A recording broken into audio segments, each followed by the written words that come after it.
From jumping off boats in Hawaii to good old-fashioned hat selections. We have said it before and we'll say it again. We are Commit HQ and we're getting ready for our 4th live commitment of the week. Will it be Texas, Florida, Oklahoma, Miami, or Ohio State for Jaden Jackson? Find out live.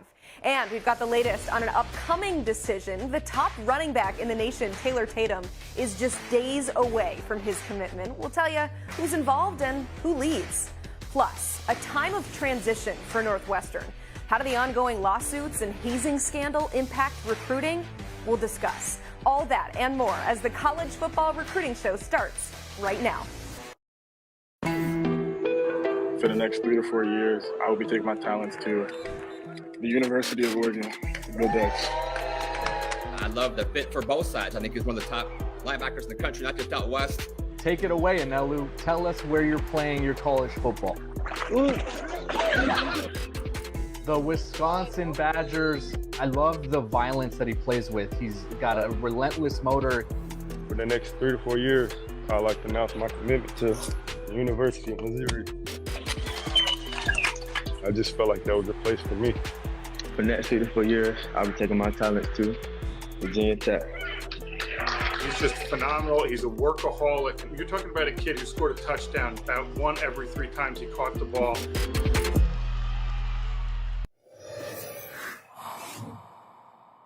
Alongside Blair Angulo, I am Emily Proud. A reminder to submit your questions in the chat. The only way you can do that is by subscribing to the 24/7 Sports YouTube channel. Also, please hit that like button so we know that you're watching. Blair, it has been a busy week here at 24/7 Sports. You saw with that awesome video there, a fun one, live commitment after live commitment. We saw you were a part of some of it. I got to do some live commitments as well. What stands out to you about this week's action?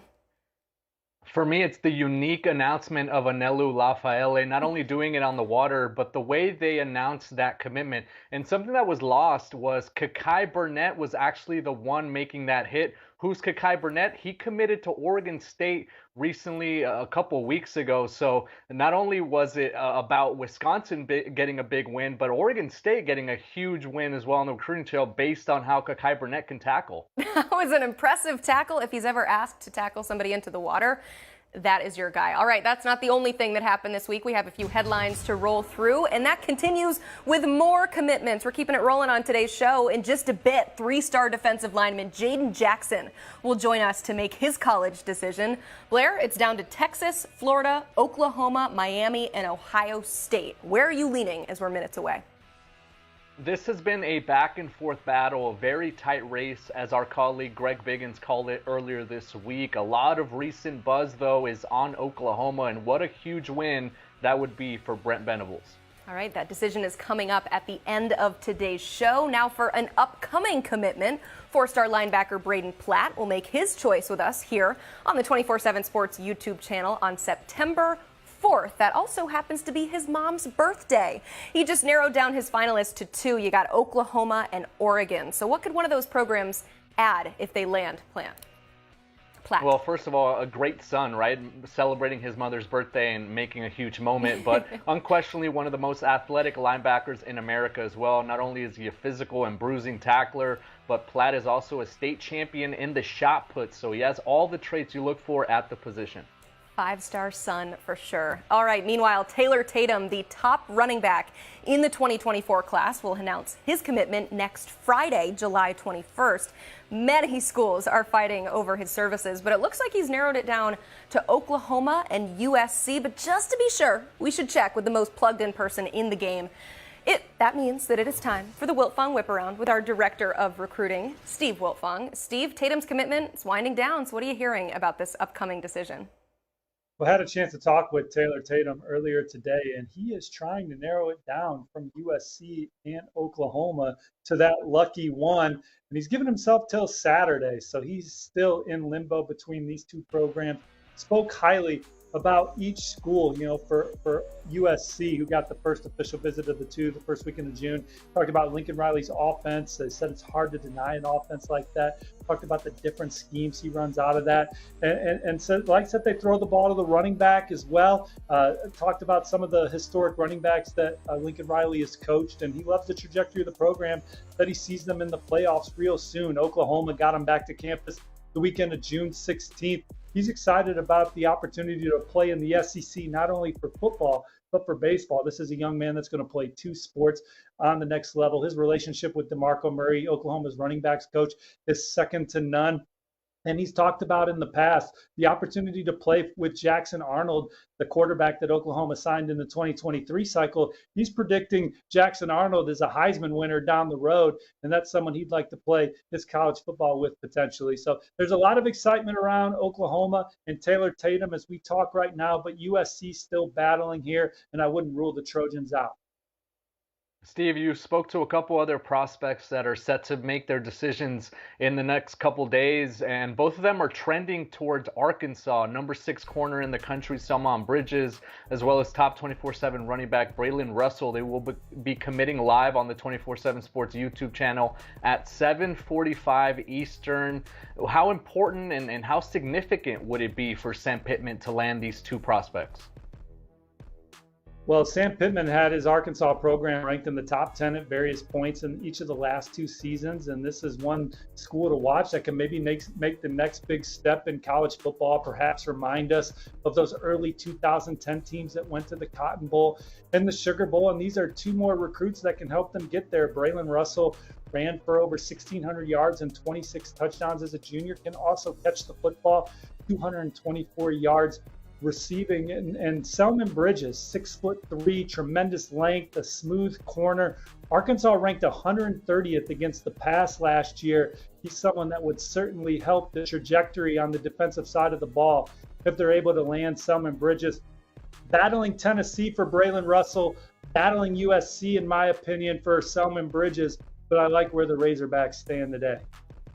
Obviously, adding those 2 would certainly help the class. They're currently top 25 of the rankings, just 7 total pledges. Overall, you talk about the success that Sam Pittman has had in the past, but what stands out to you about what he and his staff are doing with this current 2024 cycle? Well, normally when we're talking about which school is recruiting the best receiver class in the country, you obviously say Ohio State first. What's Lincoln Riley and USC up to? Alabama, of course. Arkansas, this cycle, Arkansas is recruiting the position at an extremely high level, one of the best hauls in the land. A trio of pass catchers will be an absolute problem in the SEC. Arkansas, they've had one of the most prolific offenses in the country, top 15 last year. But Courtney Crutchfield, let's start there. 17 receptions for 517 yards and 9 touchdowns. That's pretty good. That's over 30 yards a grab and nearly a touchdown. Every less than 2 catches, he's in the end zone. Also played defense, forced 3 fumbles, picked off 2 passes. Very physical. He's an explosive player, very instinctual, and obviously dangerous when the football is in his hands. Then you have Ashton Bethel-Roman, the son of 10-year NFL veteran Mark Roman, 37 catches, 900 yards, 8 scores. He's at over 24 yards a catch last year, 23-foot long jumper. So similar to Courtney Crutchfield, when they catch the ball, they got a chance to light up the scoreboard, and they're just very explosive players. And let's not forget C.J. Brown from in-state, 75 catches, 16 touchdowns, averaged over 17 yards a catch. He's maybe the fastest of that group. Also like Norrell White, who's a high school quarterback committed to them at wideout. And then you have their quarterback, KJ Jackson. We talk about a lot of quarterbacks on this show. He's one that doesn't come up very much. He is maybe one of the most under-the-radar big quarterback pickups in the country, guys. He threw for over 2,000 yards and 42 touchdowns as a junior, completed 67% of his passes and leading his team to a state championship in Alabama. Arkansas has done a good job with guys named KJ at the position, KJ Jefferson, KJ Jackson. Down the road, he's certainly going to have some great players to spread the ball to. Maybe Braylon Russell's next in the fold, but this receiver group is top-notch, and KJ Jackson has all the tools to be one of the SEC's best quarterbacks. Yeah, and difficult to bring down like the other KJ, and Sam Pittman obviously getting it done on the recruiting trail. On the topic of head coaches, Steve. Pat Fitzgerald fired earlier this week, and obviously there's been the allegations and the hazing scandal at Northwestern, which now has had some recruiting ramifications. They've dropped 10 spots in the recruiting rankings. They've suffered 4 decommitments since the firing. What are some of the recruiting challenges Northwestern will face moving forward? Well, in the short term, anytime you don't have your future in place, it's going to make recruits worry about what this program is going to look like down the road. So no surprise that there's been decommitments. That happens with any and every program whenever they're going through a coaching change. But when you think about Northwestern moving forward and what they offer a student athlete, this is a very exciting job on the recruiting trail. Some people say academic restrictions are a negative on the trail. I say it's a positive, especially when your APR is #1 in the Big Ten and #4 in college football. If you're picking Northwestern, you know that you are going to graduate in the pool of prospects that Northwestern recruits from. Typically, that's very important to them. They're not in the NIL pool. They're not in the 5-star pool. They're in the other pool where young men are looking to maximize that degree. And so Northwestern stands second to none in that category. It's in Chicago, the Windy City, their airports. They fly anywhere in the country. You're one flight away from campus. They can recruit nationally, and then their facilities are off the charts. I've been fortunate to visit many of the college football's best facilities in Northwestern. It's like a resort. Their practice field is literally on the beach, Lake Michigan. You can run out of bounds and fall into Lake Michigan. So it's gorgeous there. They have tremendous medical facilities. And but prospects looking at Northwestern more than anything, going to have a lot of like-minded players in the locker room, a lot of just like-minded students. So it's an exciting job for whoever they choose to go after in this role. Also put a first-round draft pick in the NFL this past season, so still positives there. Currently ranked number 16 in that 24 cycle, Matt Rule and the Huskers are on pace for one of their best recruiting classes. Hasn't even coached yet. You put in a crystal ball for them to land another blue chipper and 4-star offensive lineman Preston Taumoa, the #1 prospect in the state of Hawaii. So what has you leaning towards this new staff? Well, first, it's always easy to put in a crystal ball prediction. When I see that Blair Angulo has one in, makes you feel stronger about the intel out there. Obviously, Blair's the lead expert on him. But talking to sources, you know, there was a time where Oregon looked like they were in fantastic position here. I know he enjoyed his official visit to Auburn, but the trip to Nebraska, the opportunity to play for Matt Rule and company, what they're building in Lincoln, I think excites him. And when you look at Matt Rule's career, what he did at Baylor, what he did at Temple, you talk to people around the program, they say that this has a chance to be their best recruiting class of all time. Anywhere they've been, they're sitting at number 16 right now in the standings with 23 verbals. They'd like to add Preston here. They'd like to add Grant Bricks. We like them for Amari Sanders, so they're still in on a few key guys. They're not done, but this class is already outstanding. A little bit of intel, Steve. Daniel Kalin, I think, deserves a nod here as well. It sounds like he's been making a strong impression on Preston Taumoa. So the quarterback trying to recruit some offensive linemen that can join him in Lincoln. On the topic of the Cornhuskers, Steve, another player that's trending for Nebraska right now is linebacker Kristen Jones. He's in the 2025 class. You made that crystal ball pick recently to land the in-state product. How impactful would this be for Matt Rule as he begins to start turning things around in the 2025 class? Yeah, well, this is obviously one of the best athletes in the Midwest, 6'3", 210 pounds, a long, rangy, second-level defender that has some of the best programs in the country recruiting him. We talked to him this week. He told me Nebraska has set the tone in his process. He's also high on Notre Dame, Wisconsin, Oklahoma, to name a few others, may visit Tennessee at the end of this month. But he pointed to the way Nebraska's recruiting those in-state kids like Daniel Kalin, making them a priority. He also loves the coaching staff and the cohesiveness, how they work together so well. So those are things standing out to him right now early in his process. And with that, I like the Huskers as they try and stack top 25 recruiting classes. They already have 2 early commits in 2025. I like where they stand with Christian Jones moving forward. So far, so good. So far, so good on this segment as well. So I'm going ahead. I'm doing it, Steve. There we go. He knows. We have that intel. Hit that like button if you have not already. I can't do the math, but a very small percentage of you have hit the like button compared to how many people we have watching right now. I know they're excited about the live commitment coming up at the end of the show, but we still need to learn a little bit more about what's happening in the world of recruiting. So let's go to the 2026 class. Quarterback Julian Lewis quickly becoming one of the most sought-after prospects in that class.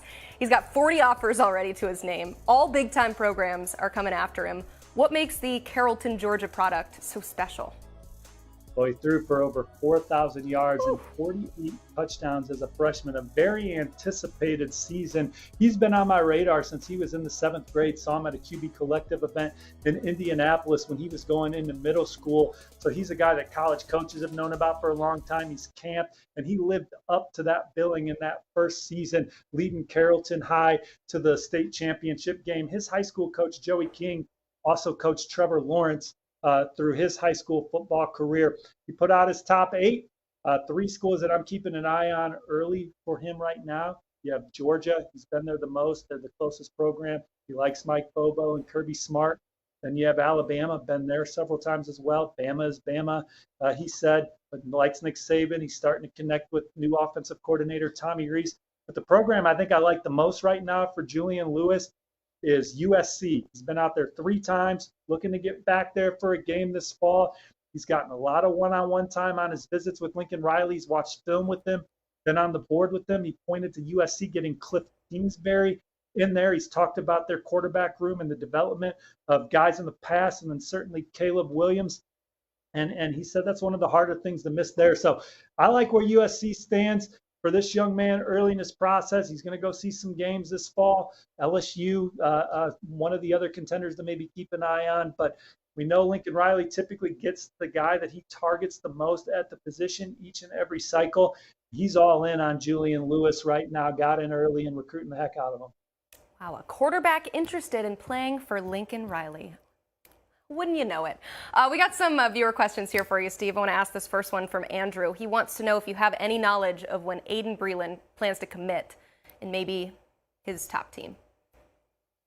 Well, Greg Biggins, our colleague, has been on top of Aiden Breland's recruitment right now. He had a chance to take some June official visits, started with Texas A&M, then went to Miami, down to Georgia, up to Oregon. Been some Oregon buzz here. There's been some Miami buzz at times here. Georgia gave him a lot to think about. So those are kind of the programs that I'm keeping the closest eye on right now for Aiden Breland. Steve, they're asking the tough questions here. This next one comes from the PG show. Do you think that Jeremiah Smith will flip? I know this is not the first time you've been asked this question. From Ohio State to Florida or to Georgia. What do you think? Pulling out the spatula? I have this answer right on my holster. I don't. No. We'll see what happens this fall. You know, when I talked to him this summer out at the Elite 11 finals and the overtime OT7 finals, he said if any program's going to flip him from Ohio State, they have to be able to show him that they can develop him into a first-round draft pick. He believes Ohio State is a program with their track record that can do that. And he even said on his official visit to Ohio State in June, they talked about how he could be even better than Marvin Harrison Jr. He had a great time spending hanging out with Marvin and Julian Fleming, talking about how much they enjoy the program. Brian Hartline and him have a fantastic relationship. He trusts in Brian Hartline to get him where he wants to go. I asked him which school after Ohio State does he think could produce him as a receiver best after the Buckeyes, and he pointed to Florida right now. But we'll see what happens this fall with places like Miami and Georgia, Florida State. Those were other schools that he visited. I know these schools are not giving up yet. What? Long shot for those other schools. Long shot, yes. We're going to stick with Ohio State for now. If you have any questions, head to his Twitter account. He's very clear on that. Steve, thank you so much for all the great intel. We always appreciate it. A reminder of what's coming up a little bit in the show. Look about this. Jaden Jackson set to make his decision live right here on the College Football Recruiting Show. All my Texas, Florida, Oklahoma, Miami, and Ohio State fans, sit tight. He is getting ready for the big decision, and we will bring it to you live. But first. And now it's time for Fits for Big Commits. That's right. We have told you who they are and where they're going, but is it a good match? Today we are breaking down fits for big commits in the ACC. The team recruiting rankings look as such. We heavily covered Clemson's five-star week a little bit earlier in the summer, so you can check that out on the channel. But today we're going to highlight some of those big commits who may have fallen through the cracks. So to help us do that, we are bringing in national recruiting analyst Brian Dohn. Brian, let's start with the one-time Penn State commit, Derek Plaz. He has decided the cold was not for him, so he reversed course, flipped to a place in his home state, Miami. I assume there's probably more to do with that decision than the weather, but that's what I'm sticking to. But the 6'5", 289-pound tackle is, of course, a position of need for the Canes. So how do you like the fit for this big, literally, commit? Yeah, he is, and if it is because of the weather, smart move as somebody who lives in the Northeast. So, yeah, just in terms of with Derek, I think when you look at what Miami did in the last class with bringing in Samson Okunlola and Francis Maagawa, hope I got that close to right. And in terms of them as offensive tackles and guys that can be cornerstones at right tackle, maybe left tackle as their career moves forward, you look at Derek and you say, okay, Derek's a guy that can take a little bit of time to develop. If you look at what, Mario Cristobal, the head coach at Miami, known as an offensive line coach before he was the head coach, and also Alex Mirabal, the offensive line coach, what do they look for in a lot of kids with the offensive linemen? It's especially the tackles. It's kids that have size and length, and they're not, for the most part, these 340-pound kids. They're kids that have more of a frame that you can fill out, and I think Derek fits that. He's a little bit more of a developmental guy in terms of the guys I mentioned with Samson and Francis. There's a really, really good chance you see them on the field this year as true freshmen. I think Derek will take a little bit more time to develop it, and that's fine because when you get 2 5-stars that are ranked in the top 20, you expect them to play a little bit earlier, and they do have to stay, as of right now, you have to stay for 3 years. So just gives a little bit of time for Derek to develop. Brian, let's stay in the Sunshine State. Mike Norvell and the Seminoles went into the state of Maryland to land wide receiver Elijah Moore. He's a big pass catcher, 6'5", and he secured their commitment over the likes of Ohio State, Penn State, and Florida. Now he's headed to Tallahassee. How do you like the fit for this big commit? Yeah, and I think for this one, the big one is beating Ohio State on this one, because for a while it looked like that's where he could be heading. But what I like about him is he's a big athletic receiver. Listen, the comparisons, we might as well get it over with now. You're going to hear, oh, he's Johnny Wilson, the next Johnny Wilson, the 6'7" receiver at Florida State. Listen, Johnny Wilson averaged 21 yards a catch last year. Let's see if Elijah can get to that. There's talk of how high Johnny Wilson can get drafted, but that's the idea, right? In recruiting, we heard it all the time with Penn State. You're going to be the next Micah Parsons when it came to the edge. Well, Elijah Moore is a guy that has size. He can go up and get the ball. He can get the ball in traffic. He's a good route runner. He knows how to set up his DBs. The way Mike Norvell wants to run the offense, you're going to have a lot of speed guys around him, hopefully isolate him. They'll take shots down the field.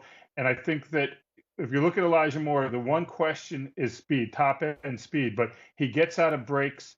He knows how to use his size. He's got good body control. He's a kid I've seen practice, camp, play. So I've gotten a really good look at him in different facets of it. I just think he's a really good player with size. And, he's 6'4.5", 6'5". There's not, even if you're a corner who's 6'2", you're still going to be battling some size there. And I think that's one of the things you look at. And he fits in perfect with what Florida State wants to do in terms of using a big receiver and one-on-one coverage down the field. Speaking of receivers, this next commit happened just a few hours ago, live on the 24/7 Sports YouTube channel. You and I were chatting about that. You got 4-star wide receiver Keelan Adams picking home state Virginia Tech, a very important win for Brent Pry, especially considering he beat out programs like Bama and Ohio State for his services. But how do you like the fit for this big commit? Well, I love it just in the standpoint of they need somebody who can come into that offense and really make an impact, maybe not as a freshman, but as a sophomore, a guy that can line up out wide. They have Ollie Jennings, who's a transfer, who's got 1 year of eligibility left. So there's a fit for Keelan Adams right away. And he is dynamic with the ball in his hands. He's a really good route runner, fantastic hands. He's a reliable pass catcher. He's smart. Emily, you spoke to him during the commitment. He is not a guy that's going to get caught up in all the talking and everything. He wants to go do the work, go play football. He's got plenty of room to fill out for a frame. But for me, it's on the field. He could be that number one receiver that Virginia Tech needs, that hopefully, for the Hokies, it also helps in some quarterback recruiting down the line. And then the other part of it is it sends a huge message to everybody else out there, especially in Virginia, that, hey, one of these top kids who Ohio State, Bama, South Carolina, he decided to stay home. There's a lot of upside there on and off the field. Brent Key and Georgia Tech went into the state of South Carolina to pick up four-star athlete Troy Stevenson. He's a top 24/7 member, and when you look at the top rankings in the 2024 class, Brian, Georgia Tech stands out as a top 20 national program right now. So after landing Stevenson, how do you like the fit for this big commit? Yeah, I think that's a good point, Blair, just in terms of how well they're recruiting, and it's easy for them to go under the radar. And then you look at a guy like Troy Stevenson, who, I'd like to see the speed markers be up a little higher. He was better as a speed guy as a sophomore than a junior, but he could play receiver and he could play in the secondary. Georgia Tech right now is going to start him in the secondary. And so you turn around and you look, you say, cornerback, safety, can he play nickel? I think he can do all that. They'll start him out as a corner. They need corners because they got a lot of upperclassmen who are going to be gone in a year or two at the cornerback position. So they need that. I think he can play it. He's athletic. Good ball skills, as you see on the offensive side. And then you take a look and see, what does Georgia Tech like to do? Travaris Tillman, the DB coach there, he's known for, hey, let's try you out at corner. We'll figure out where you fit best after. And I think a guy like Stevenson could get some early reps, put him at nickel, get some experience. Physically, he can do it. He'll be able to handle it if he gets a little bit stronger, which he has plenty of time to do. Start him out at nickel and then see what you have after that. Are you going to play him at corner? Can he play safety? But he's versatile, and he's a kid that I think could factor in early when he gets to Georgia Tech. Yeah, a lot of early recruiting momentum for Georgia Tech, currently third in the team rankings in the ACC behind Clemson and Florida State. Brian, thank you so much. You can read more of his work online at 247sports.com. Also, if you want that exclusive, juicy information, you can become a VIP member. Highly recommend that. Blessed with big paws. That's what our director of scouting, Andrew Ivins, used to evaluate our next guest. The IMG Academy defensive lineman made an impact for one of the top football factories in the country, and now he has his sights set on continuing his dominance at the next level. So without further ado, it is my pleasure to welcome in Jaden Jackson to the College Football Recruiting Show. Jaden is here to tell us where he's headed, but first, I got to ask you some questions. What were some important factors that went into your decision, Jaden? A bunch of important factors were definitely, the development on and off the field. Where can I go to, make a big impact, and just what felt right for. Hello. Jaden, you've reached this point of the process, and you are here at the finish line. No one's able to do it alone. Who are some people that you have to thank about getting you to this moment? I definitely want to thank my mom and God for everything they've done for me, for their continuous blessings. She sacrificed everything for me to be here, and it's just, I'm living not only for my mom and parents, but I'm living for the ancestors that I've had before me.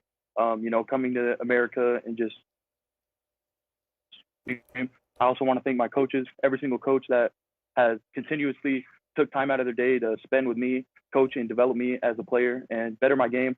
I want to thank my brothers and my family, just for pushing me. I want to thank my uncle for helping me with everything in my recruiting process. I love it. Jaden, you got a lot of great options. You've earned it. Fans of Texas, Florida, Oklahoma, Miami, and Ohio State are all holding their breath waiting to hear your final decision. So go ahead. Tell us, where are you playing your college ball? I want to thank 24/7 for having me, and I want to thank Indianapolis. I'm here in Indianapolis, my hometown, Nap or Nothing. They're a local brand out here. And with that being said, I think my mom would like to tell you where we're going. I'm going to university.